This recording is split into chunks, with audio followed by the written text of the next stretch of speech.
Fox News contributor Tomi Lahren again proves that she is garbage. On Monday night, she tweeted out that the use of tear gas on immigrants was the highlight of her Thanksgiving holiday. Yeah. So right now, there have been reports that we have used tear gas against some people in the migrant caravan who are camped out in Tijuana right now. A lot of them are waiting for their asylum claims to be approved or rejected. So they're waiting on asylum. And, well, during that time, a few of them decided they wanted to try to go into the United States illegally. Now, it takes a pretty desperate person to try and do that. That, of course, prompted the Border Patrol to start firing tear gas indiscriminately at the crowd. This delighted Tomi Lahren to no end. And she said on Twitter, "Bum rushing the border is a choice and has consequences. Watching the USA finally defend our borders was the highlight of my Thanksgiving weekend." Now, what kind of a shit person considers gassing people who are incredibly desperate to get into the United States, to get out of Honduras, the highlight of their weekend? I was sitting there, I was eating turkey and watching football, and then I decided that I would switch the channel and see what's going on with the news, and I was so delighted to see these young women and children and men getting gassed by our Border Patrol. Oh, it was so great. Pass me the pumpkin pie, man. Disgusting. But look, here's the thing. Her language, so, they're bum rushing. Well, of course, if you hear that with no context and you don't know what happened, you're going to think, bum rush. Well, they had it coming then. You're coming after our trip, our Border Patrol. Well, then you had to have had it coming, right? But that's what people like Tomi do. They get paid a lot of money to spew vitriol and excuse using tear gas on people that are desperately running for their lives. And it's funny, conservatives always wonder, well, if America's so bad and if America's so racist, then, why do these people keep trying to come here? Well, I have an answer to that. For one, look, I actually don't think that most of America is racist. I think that there is a very vocal racist minority that you hear a lot of. And it would be good if they shut up, but of course they never will. But for one, look, we have a lot of issues in this country. I point them out. But it's certainly better than the situation right now in Honduras and El Salvador. And I'm specifically going to go and talk about what's going on in Honduras and some of the other countries, of course, that these migrants come from as well, are involved in the U.S. drug war. And there's a lot of gang violence, there's a lot of drug violence, there's a lot of governmental corruption, but Honduras is especially bad. And so, because in 2009, they had a violent coup that overthrew their democratically elected leader. Now, this leader actually was a leftist, right? Now, he was President Zelaya.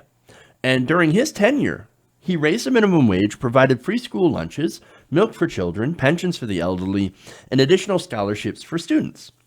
And he also built new schools, subsidized public transportation, and even distributed energy-saving light bulbs. So this was your leftist leader in Honduras. And he's like, you know what I'm going to do? Even though I'm a wealthy person myself, I'm going to be kind of like FDR. And I'm going to go and I'm going to try to make life better for regular people, regular Hondurans. Now, there are people that didn't like that. And that was wealthy people and, of course, the military and the wealthy elite. And like that, and they used military might to overthrow the left-leaning government to create a right-wing dictatorship. That right-wing dictatorship, by the way, is kind of backed by the United States. Or at least, we didn't speak out against it.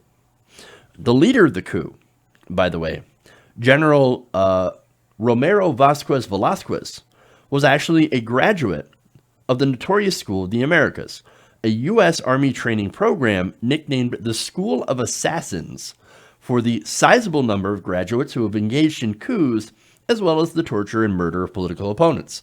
So we train these people to go and take over and overthrow democratically elected governments in South America. That's what we did. Now, then Secretary of State Hillary Clinton, by the way, played a role in supporting and legitimizing that dictatorship and did not speak out against it. Now, it's not like we were specifically explicitly supporting that coup, but we didn't do anything about it. We're like, yeah, whatever. Sure, well, let's even open up relations with the military dictatorship in Honduras. Now, the results of that, of course, were disastrous for regular people in Honduras. Left-leaning activists and trade unionists and regular Hondurans who are not wealthy or militarily connected or left-wing. Well, of course, they got crushed, right? And then you have rampant poverty, you have violence. And so that's why these people come to the United States. That's why. The reason that they're fleeing their country is a situation that we at least kind of in an indirect way created. So they're going to the one place where they think, look, maybe I have some sort of opportunity, even though, Donald Trump, and even though they're not very friendly to migrants, we've got to get the hell out of here. At least we'll be safer in America. And of course, we're supposed to have compassion here. We're supposed to be the people that take in refugees and, asylum seekers and give them a chance to start a new life, a better life, or at least to be safe or safer until their country is at least safe enough for them to go back home. Or they can, stay here, become at least residents and build businesses and try to build some sort of life. But instead of being compassionate, we've got people like Tomi Lahren. I mean, they show the world how vicious we Americans can actually be. I mean, look, speaking of Tomi, who celebrates children being gassed? Well, Tomi does. Right-wingers. Now, they said that, according to the AP, some of the protesters tried to enter the country illegally, sparking the use of the tear gas. Hey, here's an idea. Why don't you let those people in illegally and then arrest them and then send them back? Say, if you're going to, if you want to apply for asylum, you can't just come in. No, you have a process. Let's do that process. Now, look, the Trump administration has been trying to sabotage that process. Of course they have. But there's not a whole lot you can do under the Trump government. Now, that said, if you're going to try to actually bum rush the border, it's not a good idea, right? That's not justification, though, for shooting tear gas at them. People like Tomi and right-wingers are literally saying, oh, they had it coming, and then celebrating when we actually use disproportionate force against these people. Oh, but Jeff, you don't understand. They threw rocks at our heavily armed border troops. Well, how effective is a rock versus a heavily armored soldier? Not very effective. No, let them cross the border, arrest them, send them back. For the people who try to get in. For the others who are waiting for asylum, that is a completely 100% legal process that you can't just fire tear gas at them for doing. You can't fire tear gas at people for protesting either. I mean, look, the majority of migrants, by the way, affected by the tear gas on Sunday were not among those who were throwing rocks or trying to cross illegally into the United States. So they just gassed a bunch of people exercising a legal right to request asylum. You know what that makes us? That makes us the criminals. That's not the migrants that are peacefully protesting or trying to get asylum. We are the criminals here. But Tomi, of course, she doesn't care. She doesn't care if it's legal or not. She thinks that, no, we're right, they're brown, and we're white, So they're trying to get into our country. That's an invasion. We should be able to defend ourselves. She doesn't see that they deserve basic humanity. And last week, she attacked people for actually daring to have empathy for these people. She said, notice these bleeding heart Hollywood liberal types who want to open the floodgates for illegals will never actually feel the impact. It's the average people outside of the fancy gated communities that have to deal with this crap. That's funny coming from someone like Tomi, who likely lives in those gated communities. I'm just saying. But how shit of a person do you have to be to make fun of people for having empathy for other human beings? Oh, right, we already know. Look, immigrants commit less crimes than native-born Americans, right? And oftentimes, they actually work harder and start businesses and actually create jobs. Is that the kind of crap Tomi doesn't want to deal with? No.